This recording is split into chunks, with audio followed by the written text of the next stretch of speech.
Good morning everyone. कल एक major reversal के कुछ साइन निफ्टी पे मिले हैं।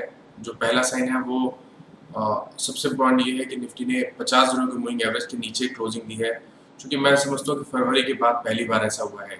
तो ये डेफिनेटली एक रिवर्सल साइन है। और दूसरी चीज़ हमें ध्यान रखनी चाहिए कि मंथली चार्ट पे करीब 7 मंथ के बाद एक बेरिश इंगल्फिंग पैटर्न बन रहा है और ऑसिलेटर्स नेगेटिव क्रॉसओवर दे रहे हैं। तो ये सब संकेत मार्केट के लिए खराब है। मैं समझता हूँ कि अब थोड़ा सा कॉशियस रहना चाहिए।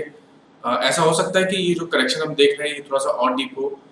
जहाँ तक बात टारगेट्स की है, जो पहला टारगेट होगा वो करीब 8234 के आसपास रहेगा, जो कि 200 दिनों का मूविंग एवरेज है। और उसके नीचे पॉसिबिलिटी है कि निफ्टी 8150 के लेवल्स को टेस्ट करे, जो कि 38.20% रिट्रेसमेंट लेवल है। पूरी रैली हमने फरवरी से लेकर 6825 से लेकर 8968 तक देखी है।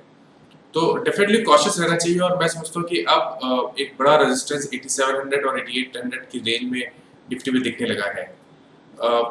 जहाँ तक बात बैंक निफ्टी की है, बैंक निफ्टी में भी सेम पैटर्न जो जिस तरह के निफ्टी में देखने को मिले हैं, उसी तरह के पैटर्न बैंक निफ्टी में देखने को मिले हैं। 50 दिनों की मूविंग एवरेज के नीचे बैंक निफ्टी क्लोज हुआ है। मंथली चार्ट नेगेटिव है, ऑसिलेटर्स नेगेटिव क्रॉस ओवर दे रहे हैं। तो यहाँ पर भी आप उम्मीद कर सकते हैं एक डीप कट की, और आप उम्मीद कर सकते हैं कि 18,000 के आसपास, क्योंकि 200 दिनों का मूविंग एवरेज है, बैंक निफ्टी उसको टेस्ट कर सकता है। हाई लेवल पे अब 19,700 19,800 एक बड़ा रेजिस्टेंस हो गया है बैंक निफ्टी के लिए। अगर दो स्ट्रैटेजी बनाई जाए आज इंडिया डे के लिए, तो मैं समझता हूँ पहले दो स्ट्रैटेजी सेल की ही रहेंगी, और उन स्टॉक में सेल करेंगे जहां पर स्ट्रक्चर ऑलरेडी वीक है। तो पहला तो आरकॉम रहेगा, जहां पर फरवरी के आसपास स्टॉक 45 रुपए के आसपास सपोर्ट ले रहा था, और कल ये सपोर्ट ब्रेक हुए हैं, वॉल्यूम साथ ब्रेक हुए हैं। तो आप उम्मीद कर सकते हैं कि यहाँ पर अभी और गिरावट बढ़ेगी, 38 रुपीज तक के टारगेट्स पॉसिबल है। तो 45 का स्टॉप लॉस रखें और सेल कॉल लें।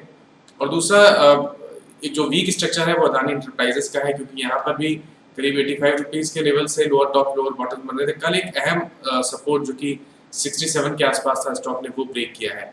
तो आप उम्मीद कर सकते हैं कि यहाँ से हमें और गिरावट देखने को मिलेगी। स्टॉक 61 तक के लेवल्स को टेस्ट कर सकता है, इसलिए 67 के स्टॉप लॉस के साथ यहाँ पर शॉर्ट कॉल ली जा सकती है।